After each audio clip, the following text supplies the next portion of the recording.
Hello दोस्तों, आप सभी का स्वागत है हिंदी की एक शानदार क्लास में। फ्रेंड्स, आज हम लेकर के आए हैं हिंदी पद्य के विकास का संक्षिप्त परिचय।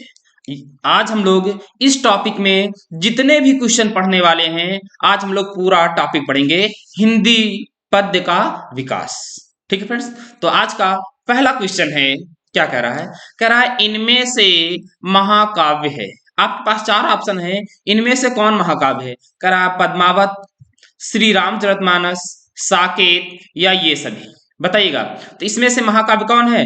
पद्मावत भी महाकाव्य है, श्री रामचरितमानस भी महाकाव्य है, साकेत भी महाकाव्य है। तो इसका ऑप्शन नंबर कौन जाएगा? ऑप्शन नंबर डी के साथ चला जाएगा, ये सभी। ठीक है फ्रेंड्स, चलिएगा। आज का दूसरा क्वेश्चन है, कह रहा है महाकाव्य में कम से कम कितने सर्ग हैं? कमेंट करो, देखते हैं किसका कमेंट सबसे पहले आएगा। कह रहा है 8 सर्ग हैं, 10 हैं, 12 हैं या 15 हैं। कम से कम कितने सर्ग हैं? तो ऑप्शन नंबर जाएगा ए के साथ। कम से कम कितने सर्ग हैं? 8 सर्ग हैं।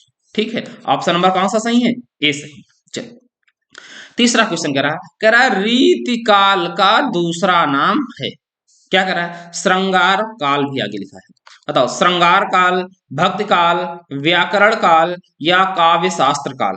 बताइएगा, इसमें से रीतिकाल का दूसरा नाम क्या है? देखिए, जिस काल को हम रीतिकाल के नाम से जानते हैं, उसे और किस नाम से जानते हैं? उसे हम सब लोग भैया कहते हैं श्रृंगार काल। ठीक है, तो ऑप्शन नंबर कौन सा सही हो जाएगा? ऑप्शन नंबर जाएगा ए के साथ। ठीक है फ्रेंड्स, चलो आज का चौथा क्वेश्चन है, कह रहा है महादेवी वर्मा कावित्री हैं। कौन सी युग की? द्विवेदी युग की, प्रगतिवादी युग की, छायावादी युग की या प्रयोगवादी युग की? बताइएगा, महादेवी वर्मा जो है किस युग की कवि हैं? जिसका ऑप्शन नंबर जाएगा सी के साथ, छायावादी युग की। महादेवी वर्मा किस युग की कवि हैं? छायावादी युग की कवि हैं। ऑप्शन नंबर सी सही है। चलो देखिए फ्रेंड्स, हम लोग यहाँ पर क्या करेंगे, आप सभी लोग वीडियो को लाइक कर दीजिएगा और चैनल को सब्सक्राइब कर लेना। ठीक है, आप सभी लोग अपने दोस्तों के पास क्लास को शेयर कर दीजिएगा। आज बहुत मजा आने वाला है आज की क्लास में। ठीक फ्रेंड्स, चलो क्या कर रहा है अगला क्वेश्चन। तार सप्तक काव्य के संपादक हैं। कौन है? तार सप्तक काव्य के संपादक हैं। करा विद्यानिवास मिश्र, मुक्तिबोध, सच्चिदानंद वात्सल्य अज्ञेय। इनका पूरा नाम है सच्चिदानंद हीरानंद वात्सल्य, और इन्हें क्या कहा जाता है? अज्ञेय। फिर है हजारी प्रसाद द्विवेदी। तो तार सप्तक काव्य के संपादक कौन है? ऑप्शन नंबर सी जाएगा सच्चिदानंद हीरानंद वात्सल्य, या इन्हें हम लोग कहते हैं अज्ञेय। चलो छठवां क्वेश्चन है, कह रहा रीतिकाल के किस कवि के ने रीतिकाल के किस कवि ने वीर रस की रचना लिखी है? देखिए फ्रेंड्स, हम लोग बहुत थोड़ा सा स्पीड में चलेंगे, ज्यादा चर्चा नहीं करेंगे। क्वेश्चन बहुत संख्याएं ज्यादा है क्वेश्चन की, और समय को भी एक रखना है, बहुत लॉन्ग क्लास नहीं बनानी है। ठीक है, कह रहा है क्या घनानंद है रीतकाल के कवि, भूषण है, बिहारी जी हैं या सेनापति? तो देखिएगा, रीतिकाल के किस कवि ने वीर रस की रचना की है? तो वो आपके हैं भूषण जी। ऑप्शन नंबर कौन सा सही है? ऑप्शन नंबर बी के साथ चला जाएगा। जो भूषण जी थे वो रीतकाल के कवि थे, वो भी कौन से रस के? तो वीर रस के। चलिए देखिएगा, कह रहा आधुनिक युग की मीरा, ये तो आपको सबको पता होगा, ये वीवीआई क्वेश्चन है, बहुत पूछा जाता है। कह रहा आधुनिक युग की मीरा है कौन? क्या महादेवी वर्मा जी, सुभद्रा कुमारी सिंह है, सुभद्रा कुमारी सिंह या बिहारी जी या अज्ञेय जी? बताइएगा, तो आधुनिक युग की मीरा किसे कहा जाता है? तो आप कहोगे महादेवी वर्मा को। Option number A. ठीक है, अब बताओ अगला। कह रहा है छायावादी युग की रचना नहीं है। छायावादी युग की रचना ये है आंसू, पल्लव, सकेत नहीं साकेत, साकेत या झरना। तो बताइएगा, छायावादी युग की रचना नहीं है, तो ये देखिए रचना आंसू, पल्लव और झरना, ये तीनों रचना है छायावादी युग की। तो इसका मतलब है कौन नहीं? साकेत। ऑप्शन नंबर कौन सा आ जाएगा? ऑप्शन नंबर सी के साथ चला जाएगा। रचना कौन होगी? साकेत। ये छायावादी युग की रचना नहीं। ठीक है, चलो क्वेश्चन नंबर 9, करा प्रगतिवादी कवि नहीं है। कौन? जयशंकर प्रसाद जी, सुमित्रानंदन पंत जी, रामधारी सिंह दिनकर जी या सूर्यकांत त्रिपाठी निराला जी? बताइएगा, कौन प्रगतिवादी युग के कवि नहीं है? आपको बताना है, कमेंट करके बताइएगा कौन से कवि नहीं है। बहुत अच्छा क्वेश्चन है, कमेंट करिएगा। देखते हैं सबसे पहले किसका कमेंट आएगा। प्रगतिवादी कवि नहीं है कौन? ऑप्शन नंबर जाएगा ए के साथ, जयशंकर प्रसाद जी जो हैं ये प्रगतिवादी युग के कवि नहीं है। चलिएगा अगला क्वेश्चन कह रहा अयोध्या सिंह उपाध्याय जिन्हें हम लोग हर औध भी कहते हैं, हरिऔध की रचना है। कह रहा साकेत, प्रिय प्रवास, कवि प्रिया या शिला पंख चमकीले। तो अयोध्या सिंह उपाध्याय हरिऔध की रचना है, इनमें से कौन सी रचना है? तो हरिऔध जी की जो रचना है ऑप्शन नंबर जाएगा बी के साथ, प्रिय प्रवास जो है अयोध्या सिंह की हरिऔध जी की क्या है? रचना है। चलिए क्वेश्चन नंबर 11 कह रहा है सूरदास भक्त काल की किस शाखा के कवि हैं? कहने का मतलब है सूरदास जी हैं जो वो भक्त काल के कवि हैं, पहला क्वेश्चन मिल गया। लेकिन किस शाखा के हैं? कह रहा क्या निर्गुण निर्गुण होता है यहाँ पर, निर्गुण शाखा के, राम भक्ति शाखा के, या कृष्ण भक्ति शाखा के, या प्रेमाश्री शाखा के। तो देखिएगा जो सूरदास जी थे वो कृष्ण भक्ति, क्योंकि वो कृष्ण जी के भक्त थे इसलिए वो किस शाखा के हैं? वो कृष्ण भक्ति शाखा के कवि हैं। चलिएगा कह रहा सूरदास के गुरु थे नरसिंह दास, विठलनाथ, रामानंद, वल्लभाचार्य जी। बताइएगा तो सूरदास के गुरु कौन थे? तो सूरदास के गुरु थे वल्लभाचार्य जी। ऑप्शन नंबर जाएगा डी के साथ। ठीक है क्वेश्चन नंबर 13 कह रहा तुलसीदास किस काल के कवि थे? जो तुलसीदास जी थे वो किस काल के कवि थे? कह रहा आदिकाल, भक्ति काल, रीति काल या आधुनिक काल। जो तुलसीदास जी थे वो भक्ति काल के कवि थे, ऑप्शन नंबर बी के साथ। क्वेश्चन नंबर 14 कह रहा तुलसीदास की भाषा है। देखिए तुलसीदास की अगर भाषा क्या है, तुलसीदास ने रचना किसकी है? रामचरितमानस की। ये भी पूछा जाता है कि रामचरितमानस की भाषा कैसी है। तुलसीदास जी की जो भाषा है वो कौन सी भाषाएं प्रयोग करते थे? देखिए वो कहाँ रहते थे? वो आपके काशी के क्षेत्र में रहते थे, वो आपके अयोध्या के क्षेत्र में रहते थे। तो ये जो काशी और अयोध्या के उस क्षेत्र एरिया में जो भाषाएं बोली जाती हैं वो कौन सी होती हैं? वो होती हैं अवधी और ब्रज भाषा। तो तुलसीदास की जो भाषा भी थी वो भी कौन है? ऑप्शन नंबर जाएगा बी के साथ, अवधी और ब्रज भाषा।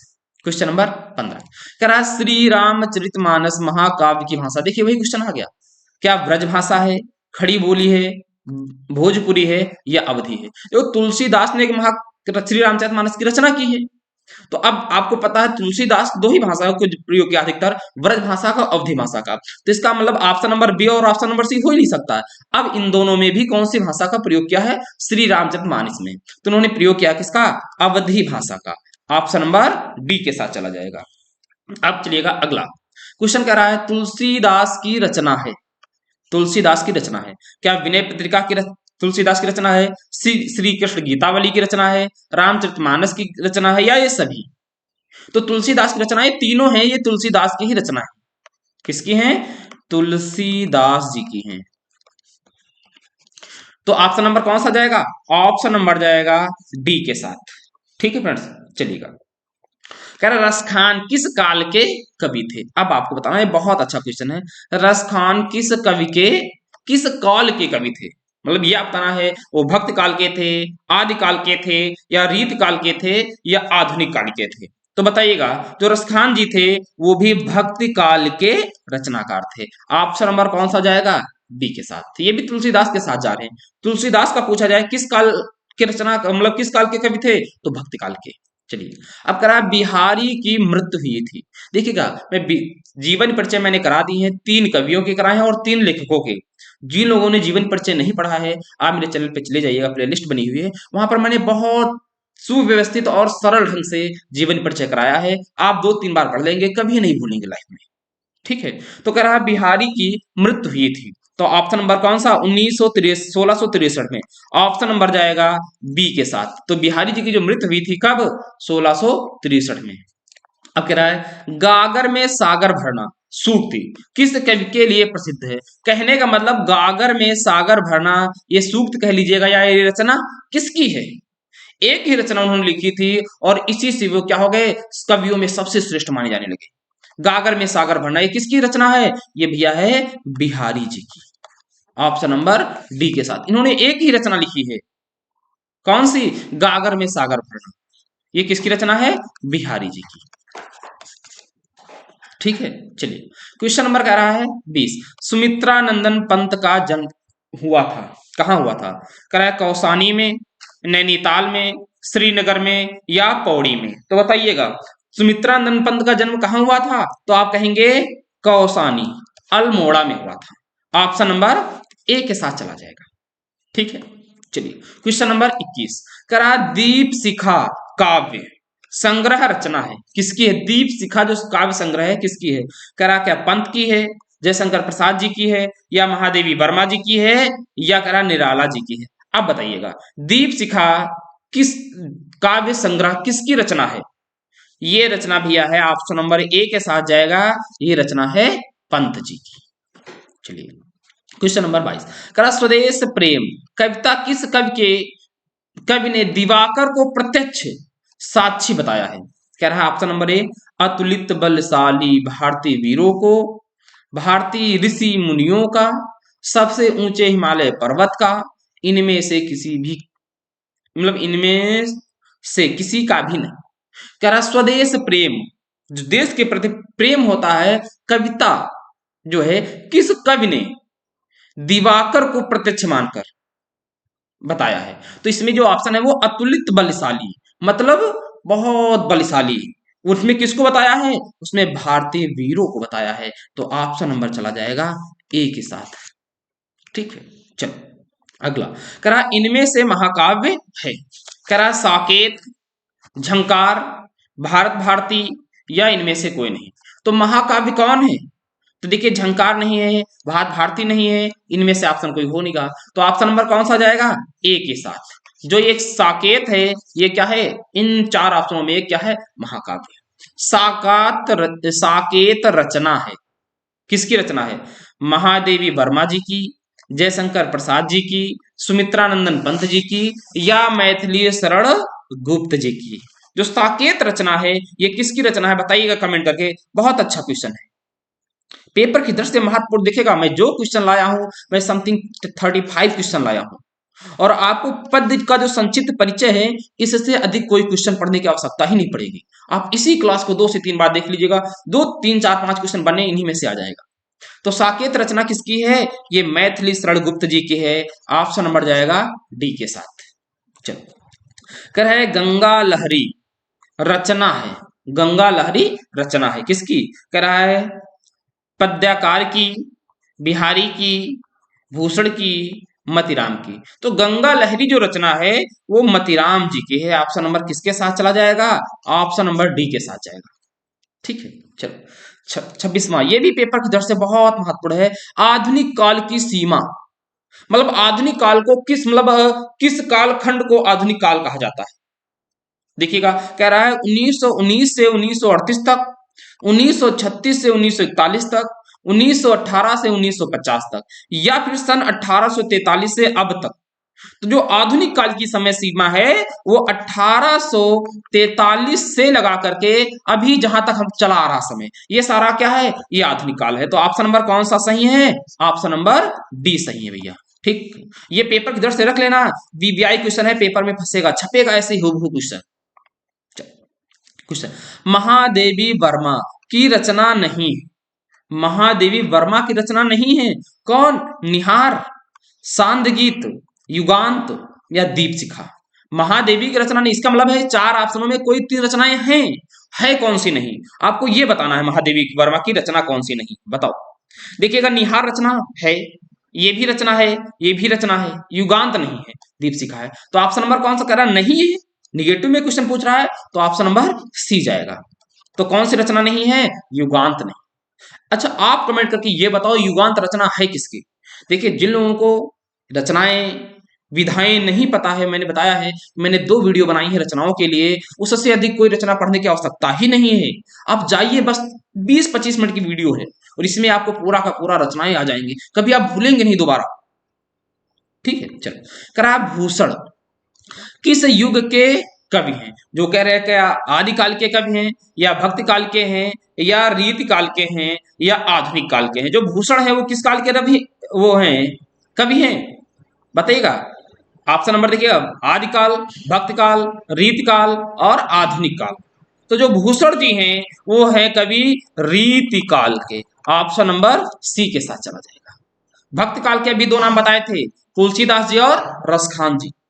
चलो, कह रहा है ललित ललमा ललाम, ललित ललाम रचना है मतिराम जी की, पद्याकार की, देव जी की या भूषण जी की। ललित ललाम रचना है, ऑप्शन चार हैं, बताइएगा इनमें से किसकी है। तो ललित ललाम जो रचना है वो मतिराम जी की है, ऑप्शन नंबर ए सही होगा। चलो 30वां क्वेश्चन, करा यशोधरा रचना है, यशोधरा रचना है किसकी, महादेवी वर्मा जी की, जयशंकर प्रसाद जी की, मैथिली गुप्त की या सुमित्रानंदन पंत की।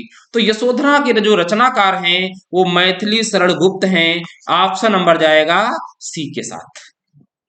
चलिए, करा आंगन के पार द्वार रचना है, आंगन के पार द्वार ये किसकी रचना है, आपको ये बताना है, बताओ। कह रहा है क्या जयशंकर प्रसाद जी की है, अज्ञेय की है, रामधारी सिंह दिनकर जी की है या नारेंद्र शर्मा जी की है, बताइएगा। तो ये किसकी रचना है, ये भैया अज्ञेय जी की है, ऑप्शन नंबर जाएगा बी के साथ।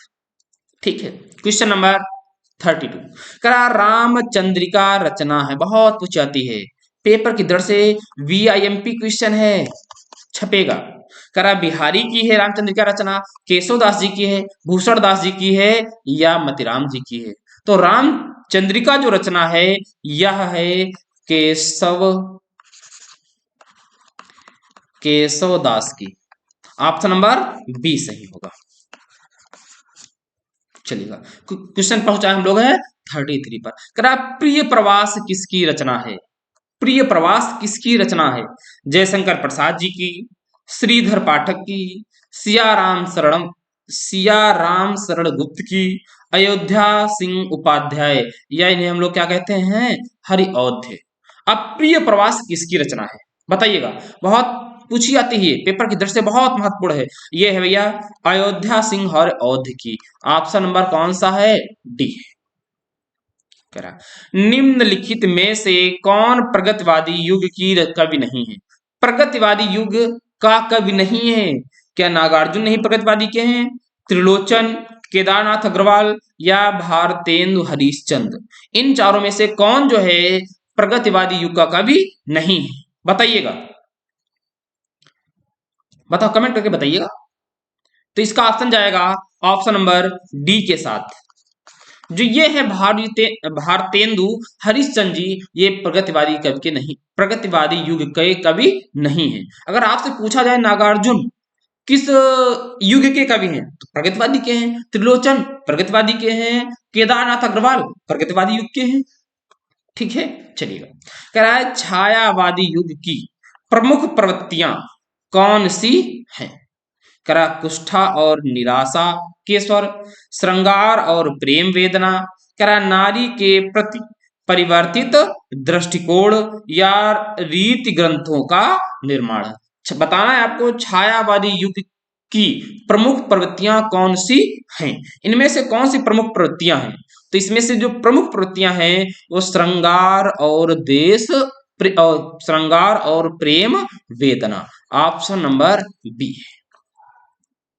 फ्रेंड्स, आज के लिए इतने ही 35 क्वेश्चन थे जो हम लोगों ने पढ़ा है पद्य का संक्षिप्त परिचय। अब समझिएगा इससे बाहर परिचय में कुछ भी नहीं आएगा, एक वीडियो आपको मिलने वाला है गद्य का संक्षिप्त परिचय। इतना सारा हो जाने के बाद आपका गद्य हो जाएगा, पद्य भी हो जाएगा, रचनाएं भी हो जाएंगी और इसके अलावा आपके जीवन परिचय भी हो जाएगा और पत्र लिखना भी सिखा दिया है। अब आपको निबंध बताने जा रहे हैं, उसके बाद सीधा हम लोग आ जाएंगे गद्य और पद्य के जो खंड आते हैं, आपसे पूछे जाते हैं गद्य और पद्य का संदर्भ लिखना, प्रसंग लिखना, व्याख्या करनी उनको, इस पर सीधा हम लोग चलेंगे। ठीक है फ्रेंड्स, तो चलिएगा आज की क्लास यही तक है, फिर मिलेंगे अगली क्लास में। ठीक है, जैसे मैंने बताया आपको हिंदी की क्लास मिल रही है, वैसे आपको SST की भी क्लास मिलेगी जल्द ही, और बाकी मैथ और साइंस की लगातार क्लासेस चल रही हैं। NCERT बुक से मैं चला रहा हूँ, जिस किसी को भी मैथ और साइंस में दिक्कत है आप जाकर के पढ़ सकते हो। मैं इस वक्त मैथ में ट्रिग्नोमेट्री पढ़ा रहा हूँ, एक्सरसाइज 8.2 स्टार्ट होने वाली है। ठीक है फ्रेंड्स, चलिएगा फिर मिलते हैं अगली क्लास में, तब तक के लिए दोस्तों जय हिंद जय भारत।